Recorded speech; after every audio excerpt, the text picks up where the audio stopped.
இருந்தால் இன்று நம் பாவங்கள் கழுவப்பட்டிருக்காது.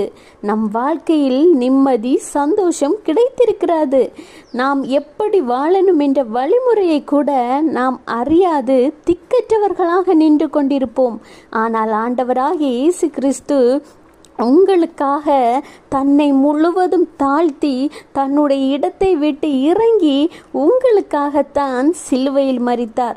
எனவே ஆண்டவருடைய செல்ல பிள்ளைகளாகிய நீங்கள் ஒவ்வொரு பேரும் எப்பொழுதும் உங்களால் எல்லாம் கூடும் என்கிற எண்ணத்தை விட்டு நீங்கள் எதை செய்தாலும் ஆண்டவரின் கரம் உங்கள் கூட இருந்தால் மட்டும்தான் ஜெயத்தை சுதந்திரிக்க முடியும் என்பதை புரிந்து கொள்ளுங்கள்.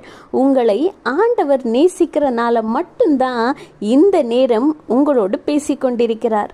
உணர்வடையுங்கள், ஆசீர்வாதத்தை பெற்றுக்கொள்ளுங்கள். Have a blessed day. Jesus bless you.